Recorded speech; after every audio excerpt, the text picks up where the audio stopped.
रसिक हो नमस्कार. श्री विठ्ठलदेव आरळे या न्यासामार्फत आषाढी एकादशीच्या निमित्ताने नामाचा गजर हा भक्तिगीतांचा कार्यक्रम पुणे येथील उदयोन्मुख गायक संगीतज्ञ हिमांशू तांबे व त्यांचे सहकारी यांनी श्री विठ्ठल सेवा या स्वरूपामध्ये सादर केला. या सुश्राव्य कार्यक्रमाला भक्त आणि श्रोत्यांचा उदंड प्रतिसाद मिळाला. या कार्यक्रमातील भक्तिगीतांचा आपणालाही आनंद घेता यावा म्हणून काही भागामध्ये नामाचा गजर यातील काही गीते मी सादर करीत आहे. त्या उत्तम निवेदक आहेत आणि आपल्या विनंतीला मान देऊन इथे आलेले आहेत आणि प्रस्तावनेला मी सुरुवात करतो.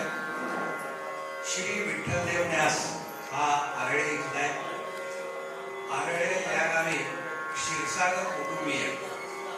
क्षीरसागरांचा इतिहास हा छत्रपती शिवाजी महाराजांच्या पासून आहे आणि ज्या वेळेला संभाजी महाराजांना पकडलं होतं आणि त्यांचा कुटुंब काबीला घेऊन या असं मोगल सैनिकांना सांगितलं होतं आणि त्यावेळी येसूबाईंना ज्या वेळेला घेऊन चाललेले होते तेव्हा क्षीरसागर यांचे पूर्वज, त्यांचं नाव शेट्याजी क्षीरसागर, ते मस्त घालत होते आणि येसूबाईंना ज्या वेळेला न्यायला लागले त्यावेळेस त्यांनी आपला जो घोडा होता तो त्या मोगल सैन्यावर फेकला आणि त्यांच्याशी युद्ध केलं किंवा त्यांनी काही 2-4 जण मारले वगैरे असतात तेही धारातीर्थी पडले आणि संभाजींच्या पत्नी येसूबाई या माहिती असतील आपल्याला तर काही वर्ष औरंगजेबाच्या म्हणजे मोगलांच्या, त्यानंतर औरंगजेबही संपला, नंतर त्यांना सातारला आणलेलं होतं. शाहू महाराज त्या वेळेला हा लहान होते आणि साताराचं नाव म्हणून शाहूनगर किंवा शाहूनगरी असं सुद्धा आहे.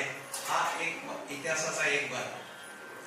नंतर प्रतापसिंह महाराजांच्या काळात सुद्धा मोठं शौर्य त्यांनी दाखवलेलं आहे आणि म्हणून त्यांना आरळ्याच्या आसपासच्या जमिनी इनाम दिल्या आहे म्हणून क्षीरसागर हे म्हणून इनामदार आहे. हा त्याचा भाग.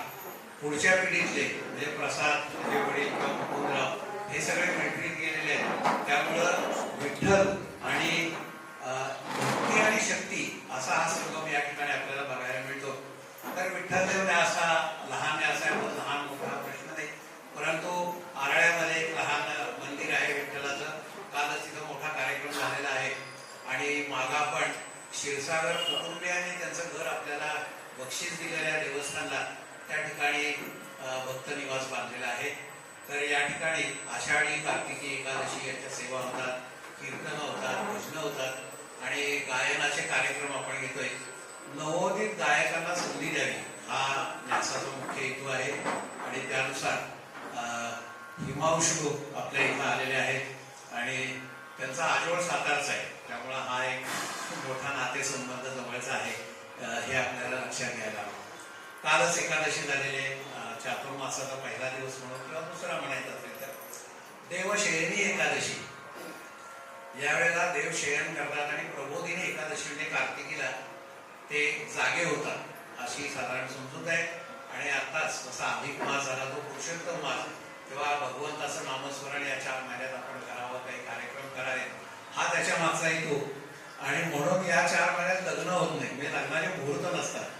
लग्न होत असतील तो भाग वेगळा पण मुहूर्त नसतात असं आपण करूया. असो तर चातुर्मासातला हा पहिला दिवस आहे आणि या ठिकाणी आपण नामाचा गजर हा कार्यक्रम घेतलेला आहे आणि या ठिकाणी तांबे कुटुंबीय आणि त्यांचे साथीदार या ठिकाणी आलेले आहेत आणि त्यांनी आपली सेवा विठ्ठलचरणी अर्पण करण्याचं त्यांनी सुचवलेलं आहे आणि त्यानुसार ते इथं आपला पूर्ण संच घेऊन आलेले आहेत. आणि तांबेंचा उल्लेख करायचा असेल तर झाशीची राणी त्यांचं माहेर तांबे, त्याच्यापेक्षा थोडा वेगळा उल्लेख नाही असं करायचं म्हणजे भारा तांबे ग्वाल्हेरला होते. ही जवळजवळ 1896ची गोष्ट. त्यांनी पहिलं भावगीत लिहिलेलं आहे ते तांबे.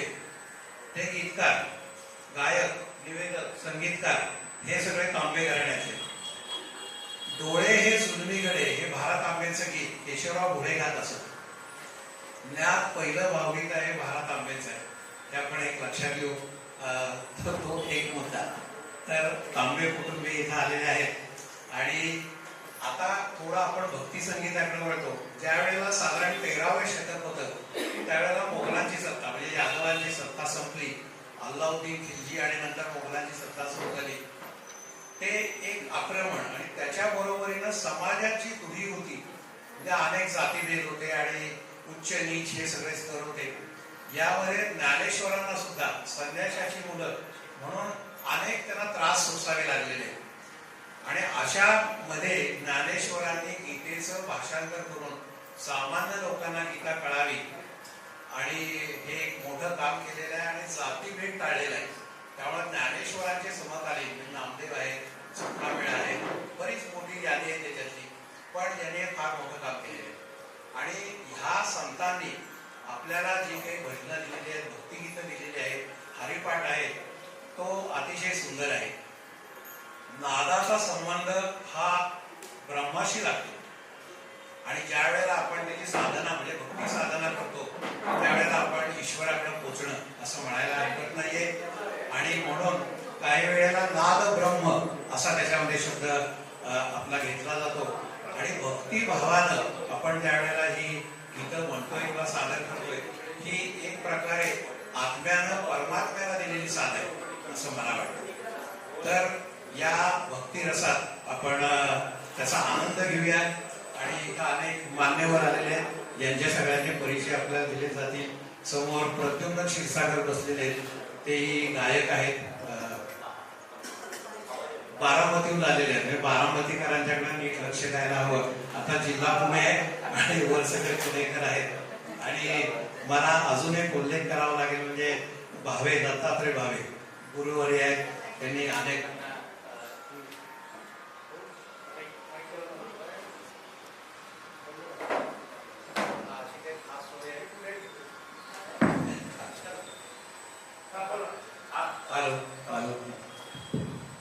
तर पी सावळाराम यांचं एक गीत आहे, घेऊनी पंगू आपल्या पाठी, आंधळ्याची होतो काठी, पायाखाली त्याच्यासाठी देवा अंतरी हृदया.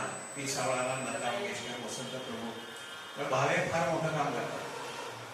त्यांनी कमी दृष्टी असलेल्या लोकांना तबला शिकवतात. आणि मला असं वाटतं की ज्या वेळेला निसर्ग एखादी गोष्ट काढून घेतो तेव्हा दुसरी त्याला भरभरून देत असतो.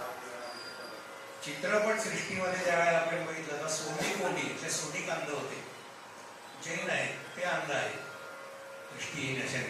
केसीडे म्हणजे मन्नाड्यांचे काका हे अंध होते. आता हे हिंदी चित्रपट सृष्टीला जसं आलं तसं मराठी चित्रपट सृष्टीमध्ये बाळ मांडे चौथीत असताना त्यांची दृष्टी गेली आणि त्यांना सांगितलं की तुम्ही अमुक एक ठिकाणी गायला जा तुम्ही. तर त्यांना हार्मोनियम आवडलं आणि त्याच्यावरती त्यांची बोटं बसली वगैरे. आणि माणिक वर्मांच्याकडून ते अतिशय सुंदर गाणी गाऊन घेतलेले आहेत. तर हा जो एक मोठं कार्य आहे ते भावे करतात. ते तबल्यामध्ये अतिशय माहीर आहेत आणि मला वाटतं ते तबल्यावर थाप ठोकतात पण आपल्या टाळ्यांची थाप आपण आज त्यांच्या पाठीवर घातली. असं ह्या काही थोड्याशा गोष्टी. आणि आनंद वर भुवन याच्यामध्ये असं रामदास स्वामींनी म्हटलेलं आहे, देव मस्तकी धरावा अवघा हल्ल कल्लोळ करावा. तसं मी आता या सगळ्या चमूला सांगतो की तुम्ही तुमच्या गायनाला सुरुवात करावी अर्थात त्याच्या आधी परिचय होईल. आणि जसं आपण म्हणतो की तुम्ही स्टेजवर आले, तुम्ही राजा आहे. एक थोडीशी आठवलेली गोष्ट सांगतो. बिरबल बादशाह तानसेन गायला बसला, गाणं झालं. बादशाह बिरबलानं काय चांगलं गायला, कारण चांगलंच गायला तो. म्हणजे याच्यापेक्षा कोण गाणारं नसेल चांगलं. बिरबलांना आहेत गाणारे. बादशाह चकित झाला. तो म्हणा कोण आहे? तो म्हणा उद्या सकाळी वेश बदलून या, म्हणजे साध्या वेशात या, मी तुम्हाला दाखवतो. आपल्याला एका देवळात जायचं. ते देवळात गेले आणि तिथं जो समोर भक्त होता त्याने अतिशय सुंदर गायलं की बादशाह म्हणला की अरे हो म्हणणं हा खरंच चांगलं गातोय तानसेन पेक्षा सुद्धा. तेव्हा बिरबलानं सांगितलं की तानसेन बादशाहसाठी गातो, हा माणूस बादशाहच्या बादशाहसाठी गातो, म्हणून त्याचं गाणं सांगण्यात. धन्यवाद. नामाचा गजर या भक्ती संगीताच्या सुश्राव्य कार्यक्रमातील प्रस्तावनेच्या या पहिल्या भागाला आपण येथे स्वल्पविराम देऊन पुढील दुसऱ्या भागाकडे वळूया.